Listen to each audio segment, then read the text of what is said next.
Good morning. আজকে সকাল থেকে এই ব্লগটা শুরু করছি। এখন বাজে সকাল 7:30। আজকে ছেলেকে আর স্কুলে পাঠাইনি, হঠাৎ সকালে শরীরটা একটু খারাপ লাগলো, ওই জন্য আর পাঠালাম না। Hello my lovely viewers, Shrabanti daily ব্লগে আপনাদের সকলকে স্বাগত। সকালবেলা চলে গেছি ছাদে জল দিতে, এটা আমার রেগুলার ডিউটি। সকালে যখন ভাতটা বসাই ওই চাল ধোয়া জলটা রেখে দিই, ওটাই আমি প্রতিদিন গাছে দিই। সব গাছে রোজ দেওয়া হয় না, তবে কদিন ধরে জবা গাছটাতে দিচ্ছি। আজকেও একটা জবা ফুল ফুটেছে। ছাদে জল দেওয়া হয়ে গেলে তারপর ঠাকুরঘরটা পরিষ্কার করে তারপর নিচে যাব। হাজব্যান্ড বেরোবে সকালে, সকালে প্রচণ্ড তাড়া থাকে, সকালে একদমই সময় পাওয়া যায় না। তো এই জবা গাছেও দেখুন আর একটা ফুল হয়েছে। নিচে চলে এলাম, লাঞ্চ রেডি হয়ে গেছে। লাঞ্চে আছে ভাত, ট্যাংরা মাছ দিয়ে ফুলকপির তরকারি, কলমি শাক আর উচ্ছে ভাজা। হাজব্যান্ড অফিসে বেরিয়ে গেছে, আমি আমার কাজকর্ম সেরে এখন যাচ্ছি ছেলেকে পড়তে দিতে। ছেলে সাইকেলটা অনেক দিনই আগেই কেনা হয়ে গেছে, কিন্তু ওকে একা ছাড়া হয় না, আর আমারও টাইম হয়ে ওঠে না যে ওকে নিয়ে আমি আলাদা করে সাইকেলটা শেখাবো।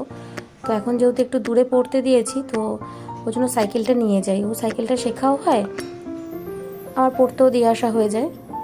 প্রায় শিখেই গেছে চালানো, তো শখ ও সাইকেল নিয়ে যাবে পড়তে। ওকে পড়তে থেকে দিয়ে এসে তারপর আমি আমার বাকি কাজগুলো সারবো। ওকে দেওয়া হয়ে গেছে পড়তে, এখন বাড়ি যাচ্ছি। বাড়ি গিয়ে আমার যা কাজকর্ম বাকি আছে সেগুলো আমায় সারতে হবে। ঘরটা একটু অগোছালো ছিল, তো সেগুলোই গোছাচ্ছি। গোছানো হয়ে গেলে ঘরটা ভালো করে পরিষ্কার করে নিয়ে তারপরে ঘরটা মুছে নেব। হাজব্যান্ড বেরোনোর পরে যা কাজ থাকে সেগুলো করে নিই, তারপর ছেলেকে দিয়ে এসে বাকিগুলো সারি। খুব টাইমের মধ্যে সব কিছু করতে হয়, কারণ সকালের দিকটা ভীষণ তাড়া থাকে সব কিছুর। এই এখন প্রায় 12:30 বাজতে যাচ্ছে, 1টা বাজলেই ফোন করবে, ছেলেকে আনতে যেতে হবে তখন। ওই জন্য তাড়াতাড়ি করে ঘরটা মুছে নিচ্ছি, এরপরে চান করে পুজো দেব, তারপর আবার যাব ওকে আনতে। ঘর প্রায় মোছাই হয়ে গেছে আমার। ওকে নিয়ে এসে ও খাবে, তারপরে ওকে ঘুম পাড়াবো। তারপর আমি একটু আলাদা কাজ করি, মেশিনে কুর্তি সেলাই করি, তো সেগুলোই নিয়ে আবার বসবো। তবে আজকে আর সে কাজটা নেই, কারণ এটা আমি একটু আগেই সেরে রেখেছি। আজকে দুপুরে কোনো কাজ নেই, আজকে একটু দুপুরে শুয়েই থাকবো। তো স্নান টান হয়ে গেছে, এখন পুজো দেব। ফোন করেছে আন্টি, পুজোটা দিয়েই একেবারে বেরোবো আনতে।